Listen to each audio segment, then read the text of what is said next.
Imagine that the year is 2050 and you look back on all of these years, all of the success that has happened, but you don't just reflect on your success. You look at the ripple effect that has happened all across the world because you decided to believe in your dream. You decided to act on your dream.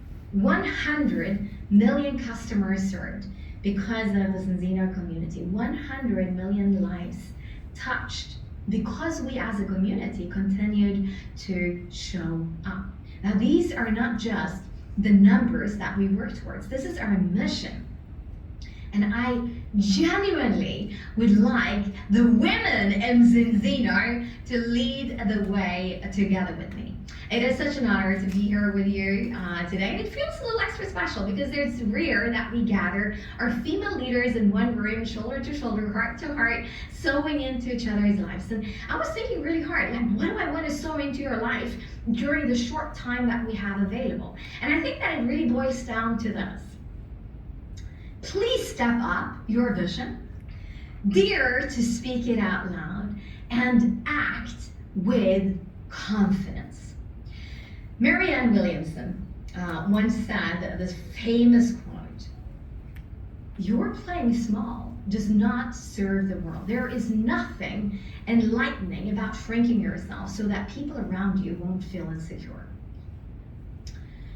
I want you to allow that to sink in for a moment, because I think that very often we believe that everything boils down to perfection. I've been working with this profession for 25 years. Obviously, Zinzino now for 20 years, right? We're working with men, with women, and I think that one of the things that I very often see more in women than in men is that we have a tendency to wanting things to be perfect, to know all of the answers before we act. But what I've learned over all of these years is that people don't follow perfection. They follow certainty and they follow confidence. If there was one thing that I regret from all of these years, building in my business, especially I would say during my first 10 years doing this, it's all of the times where I've doubted myself, where I've questioned myself and asked, can I do this? Do I have what it takes? Instead of just cheering myself on, being my number one cheerleader. Many years back, I had this coaching with this lady, powerful lady, but she had, I would say, a big problem. And her problem was the following.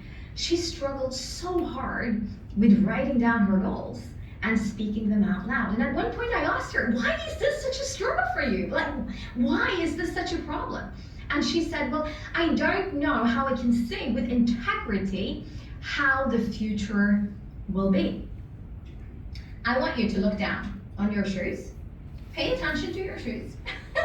There's probably a lot of pretty shoes in this room here today. And then I want you to look up again on the screen where I'm speaking from.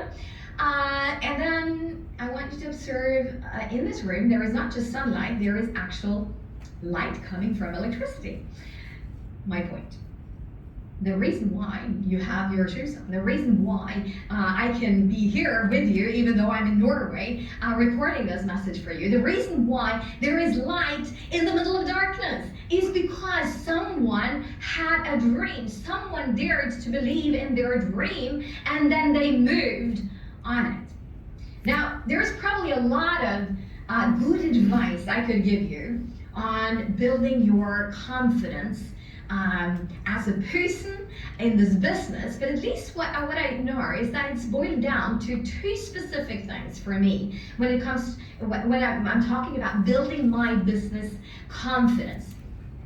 And the two things that has really mattered, I would say, the most in this process for myself is to dare to speak my goals out loud and to make sure that my actions has supported the words that I spoke.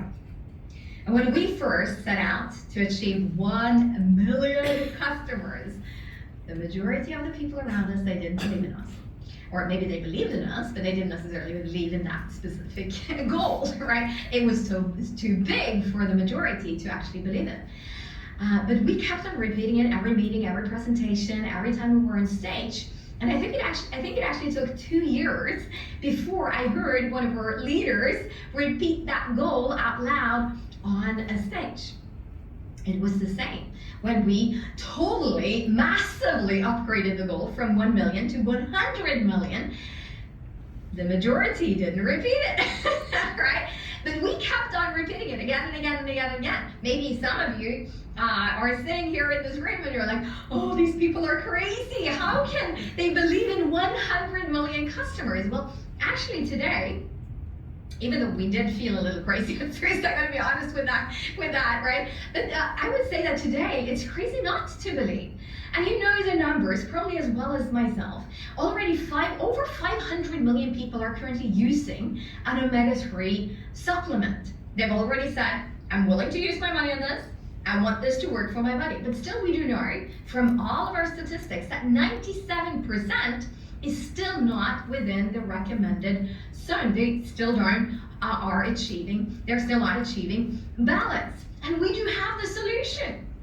So I don't see any reason why at least 100 of those 500 million people should not be Zinzino customers. And then I've not been talking about the 7.5 billion people out there that also need this information. So today, I would say maybe it's crazy not to believe. But in the beginning, well, we did feel a little crazy at first, but we kept on repeating it, and we repeated it, and we repeated it. And then what happened was that as we continued to repeat it, we started to believe. And then when we started to believe, people around us started to believe. And today, there is a group of incredible leaders with their eyes centered on this target. Many of you in this room here today. And because we are this group of incredibly passionate people who have that as a target, I am absolutely confident that that is going to be the reality. The key number one is to dare to speak your goals out loud. And even though you feel a little crazy at first, keep on doing it, because as you do it, as you repeat it, that will become your reality. A lot of people, they believe that confidence is something that you either have or you don't have. I do believe that confidence is like a muscle that you need to exercise. And every time you stay true to your word, every time you do what you said you would do, you are strengthening that confidence muscle. Every time that you build a relationship, every time that you invite someone to a meeting, every time that you present, that you follow through, that you enroll a new customer, a new partner, that you get someone new started, you build them, get them into the pipeline, you are strengthening that muscle. And what happens is that you are then building trust in the number one person that you gotta have on your side, who is you. And when you trust you, well, suddenly what happens is that you become certain. And that certainty is rippling over into confidence, which again is showing up in your posture. Your posture is the energy that people can feel and touch without you even speaking a single word. It's, and I'm not talking about faking it, I'm not talking about putting on a certain performance, but it's about how you carry yourself without needing approval from someone else. It's how you stand in who you already are, with clarity, with conviction, and with confidence. So, yes, I absolutely do believe we're gonna serve 100, yes,